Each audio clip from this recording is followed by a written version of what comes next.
घी का पोस्ट, मूंगफली की बहार, सर्दी का मौसम आने को तैयार, बाजरे की खिचड़ी, सरसों का साग, सर्दी के लिए हो जाओ तैयार। नमस्कार, मैं डॉक्टर सोफिया। आयुर्वेद में मौसमी जीवन का एक प्रणाली रेखा है जिसे ऋतुचर्या के नाम से जाना जाता है। ऋतु का अर्थ होता है सीजन। चार्या का अर्थ होता है आहार, जिसे हम रेजिमेंट भी बोलते हैं। इन रेजिमेंट और आयुर्वेद प्रथाओं का पालन करना सुनिश्चित करेगा कि आपका शरीर और दिमाग अलग अलग मौसमों के लिए अलग हो जाता है और शरीर होम्योस्टेसिस में परिवर्तन नहीं होता है। तो सर्दियों के मौसम में एक स्वस्थ आहार बनाए रखने के लिए उन खाद्य पदार्थों को चुनना महत्वपूर्ण है जो प्राकृतिक आयुर्वेदिक प्रतिरक्षा बूस्टर हैं। जैसे कि पहला है हमारा तिल, जिसे हम सेसमे सीड्स भी बोलते हैं। शरीर में गर्मी और ऊर्जा पैदा करने की क्षमता और इससे सौंदर्य और बालों के लाभों के लिए आयुर्वेद में पुरस्कृत तिल के बीज पोषण से भरे होते हैं, जो इसे आपकी सर्दियों के आहार में जरूरी बनाते हैं। इसमें एंटी एजिंग गुण होता है, त्वचा स्वास्थ्य को बढ़ाता है, पाचन को बढ़ाता है, हड्डी के स्वास्थ्य को बढ़ाता है, अनसैचुरेटेड फैट का उच्च स्रोत है, विटामिन ई का अच्छा स्रोत है और आपके रक्तचाप को स्थिर करता है। आप अपने पोषक तत्वों से भरपूर बीजों को अपने अनाज, नूडल्स या चावल के ऊपर छिड़क सकते हैं। आप इन्हें अपनी दही स्मूदी में भी मिला सकते हैं।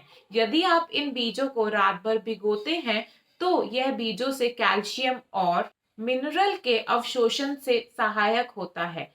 साथ ही इसमें पाए जाने वाले ऑक्सैलिक एसिड के प्रभाव को कम करता है, जो पोषक तत्वों के अवशोषण को रोक सकता है।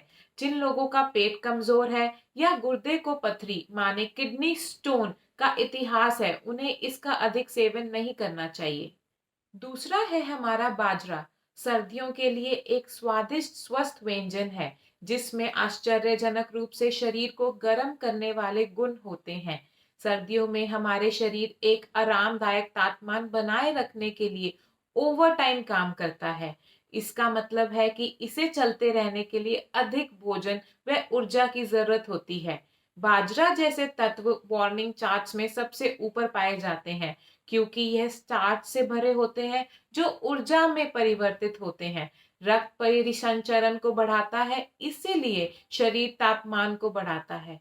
इसकी वार्निंग प्राकृतिक के अलावा यह आयरन, प्रोटीन, फाइबर का उच्च स्रोत है और यह पोषण से ज्यादा बेहतर अवशोषण में मदद करता है। यह सर्दियों में पसंद किया जाता है क्योंकि यह धीरे धीरे टूट जाता है, जिससे आप लंबे समय तक भरा महसूस करते हैं और कम सुस्त होते हैं। यह हीमोग्लोबिन के स्तर को बढ़ाने में और कोलेस्ट्रॉल को कम करने में मदद करता है। यह ग्लूटेन इंटॉलरेंट वाले लोगों के लिए पोषण का एक अद्भुत स्रोत है। यह पोस्ट प्रेगनेंसी हेयर फॉल को रोकने में मदद करता है। इसको आप रोटी, लड्डू, खिचड़ी, पापड़ के रूप में ग्रहण कर सकते हैं। तीसरा है हमारा घी। घी को संस्कृत में हम घृत कहते हैं। ऋग्वेद और महाभारत में भी इसका उल्लेख किया गया है। आयुर्वेद ग्रंथों में पूरे शरीर के लिए घी के स्वास्थ्य लाभों के बारे में बताया गया है। यह धातुओं के लिए बिल्डिंग ब्लॉक्स के रूप में कार्य करता है और हमारे शरीर में किसी भी असंतुलन, वात और पित्त दोष को शांत करता है। घी लिनोलिक एसिड, एंटीऑक्सीडेंट, फैट में घुलनशील, विटामिन जैसे ए, ई और डी और ओमेगा 3 जैसे पोषक तत्वों से भरपूर होता है। घी का सेवन हाइपर एसिडिटी, मलेरिया, अवशोषण, पुराने बुखार और मृगी जैसे विभिन्न विकारों से निपटने में मदद करता है। यह सिर दर्द से निपटने में भी मदद करता है और लचीलेपन को बढ़ाता है। रोटियां बनाते समय तेल की जगह घी का इस्तेमाल करना एक बेहतरीन विकल्प है। यह भोजन में ग्लाइसेमिक इंडेक्स को कम करता है। इसके साथ यह स्वास्थ्य लाभ में एक मेजबान की पेशकश है।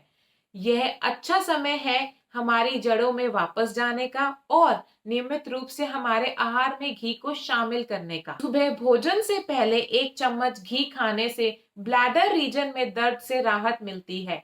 लहसुन को घी के साथ सेवन करने से पुराने बुखार का इलाज करने में मदद मिलती है। आंवला पाउडर, किशमिश को घी के साथ मिलाएं और कुछ मिनट तक मुंह में रखें। यह तालू और मौखिक गुआ, जिसे हम ओरल कैविटी कहते हैं, के सूखेपन को राहत देने में मदद करती है। पेट में जलन को दूर करने में मदद करने के लिए घी के साथ हरिड़ पाउडर का सेवन करें। एनीमिया के इलाज के लिए त्रिफला के काढ़े में घी और चीनी मिलाएं। यह लीवर फंक्शनिंग में भी मदद करता है। केसर और घी के बारीक मिश्रण को प्रत्येक नोस्ट्रिल में सुबह सुबह खाली पेट डालें। यह माइग्रेन से मदद दिलाती है। हर भोजन में आधा चम्मच घी का सेवन जरूर करें और पूरे दिन में 1.5 चम्मच से कम घी का सेवन करें। चौथा है हमारा गोंद। सर्दियों में इसे खाने से पुरानी खांसी, जुकाम, फ्लू और इन्फेक्शन जैसी समस्याएं नहीं होती हैं। प्रोटीन, फाइबर, विटामिन, एंटीऑक्सीडेंट के गुणों से भरपूर गोंद का सेवन कैंसर से लेकर दिल की बीमारियों को दूर करता है। महिलाओं की कई बीमारियां जैसे अनियमित या ज्यादा समय तक मासिक धर्म जैसे पीरियड्स होने को भी ठीक करता है। पांचवा है हमारा रूट वेजेस। सर्दी जुकाम में मदद करती है, ब्लड प्रेशर को नियमित रखने में भी मदद करती है, डाइजेशन के लिए भी असरदार है, B12 विटामिन के लिए अच्छा इम्यूनिटी बूस्टर है। और सीजन के फल का सेवन करना भी जरूरी है। हरी सब्जियां जैसे सरसों, पालक, मेथी, पुदीना सबसे अच्छा माना जाता है और इसका सेवन करना चाहिए। जिसमें से हरा लहसुन है उन लोगों के लिए जिनके हाथों और पैरों में जलन का एहसास होता है। सरसों, हींग, काली मिर्च, मेथी, जीरा और दिल के बीज भी सर्दियों में शामिल करना जरूरी है। सर्दियों के दौरान फ्लू और सर्दी पकड़ना आम बात है। शोध से पता चलता है कि गर्मी तरल पदार्थ जैसे सब्जी या उनके सूप आपके आहार में हो तो सर्दियों से बचा जा सकता है। और आखिरी है हमारा मूंगफली। अपने दैनिक आहार में एक मुट्ठी मूंगफली शामिल करके एक चमकदार त्वचा पा सकते हैं। सर्दी सूखी और परतदार त्वचा की ओर जाता है, जिससे निपटना मुश्किल हो सकता है। मूंगफली में मोनोसैचुरेटेड एसिड और रेस्वेरेट्रोल न केवल त्वचा को हाइड्रेट करते हैं, बल्कि इसे भीतर से चमक भी देते हैं। इसके अलावा सर्दियों का मौसम भी आराम का समय होता है, इसीलिए यह आपकी गतिविधियों को कम से कम करने और शरीर को अधिक पोषण प्रदान करने के लिए आदर्श है।